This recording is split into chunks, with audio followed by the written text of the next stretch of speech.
Swami Vivekananda once said, "The truth does not pay homage to society, ancient or modern. Society has to pay homage to the truth or die. Society should be molded upon the truth, and the truth has not to adjust itself to society." Hello and welcome. I am Ananya and I am here on behalf of the Institute for Rewriting Indian History, founded by one who was a soldier, passionate journalist, etymologist, author, and a revolutionary researcher. He understood the gravity of a situation and acted in accordance to it while making sure that the advocacy for making the true Indian experience heard continued. Be it serving in the Indian National Army and fighting against enemies in the battlefield, or fearlessly writing nothing but the truth, his commitment never wavered. He was the epitome of courage, valor, and sincerity, and his work is a testament to this. He held fast to the truth and did monumental work in an effort to present a brutally honest account of the past. My great-grandfather, Sri P.N. Oak, established this institute with a vision. This was the vision of an India where people are unafraid to face the truth. His research about the timeline of religion proves that Vedic heritage and culture held sway the world over since before the advent of Islam and Christianity. He wrote braving the displeasure of his employers and the ruling government. His books were banned from Parliament. He was prosecuted and fought his own case.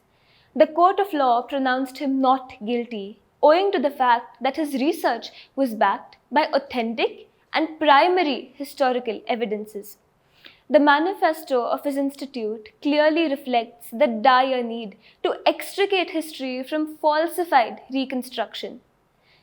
It says, and I quote, "The extent and depth of inaccuracy and fabrications that bedevil Indian history as currently taught and presented amounts to a national calamity."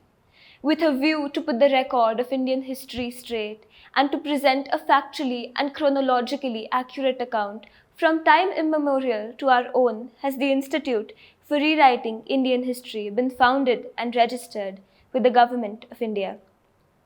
India, having been under domination for nearly 1,000 years, memoirs and chronicles written mostly by aliens have acquired a stamp of authority and sanctity through the sheer passage of time. In very many cases, the writers either lacked the necessary perspective, were short-sighted, or grossly prejudiced or impelled by a feeling of intense malice, hatred, and hostility towards Indians. Where the authors themselves purport to be rulers, their memoirs were primarily meant to be propaganda pieces intended to present a glossy image of the sovereign and never a faithful account of their reign.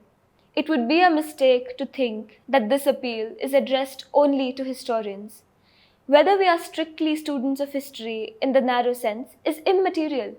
Our lives are part of history. It conditions our outlook on world affairs.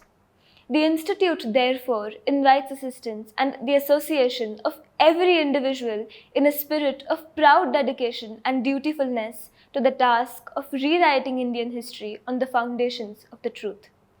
From prehistoric times to our own, several factually and chronologically wrong and fanciful concepts have been included in current historical texts. Even a cursory glance at significant stages reveals glaring faults in the Indian historical narrative. Mr. P.N. Oak's subsequent research points out that the Taj Mahal and all other medieval monuments, including but not limited to the Red Fort, Humayun's tomb, and Fatehpur Sikri, are pre-Muslim Rajput constructions. There are several missing chapters in Indian history. Traces of evidence show that the Indian rule once extended from Bali to the Baltic and from Angkor Wat to Arabia. Current texts, however, make no mention of this. I was too young to be able to interact with him or to understand his work when I first met him. Hearing or reading about him does not merely stir a feeling of similarity and love. It invokes a purposefulness, a determination to get to the bottom of a given matter. And it is this quality of his work that made me want to become a member of this institute. This is a cause that I strongly believe in. Today's youth is inquisitive and scrutinizing. They understand that accepting anything for true unless all grounds of doubt are eliminated is perilous to our worldview. This institute seeks to harness this and disseminate the truth without alteration. The Mughals came to India with the objective of looting and plundering the land. Their accounts talk of the havoc they wreaked and the Hindus they killed with extreme pride. And yet, we are taught that these invaders built rather than destroyed so many of our buildings and temples.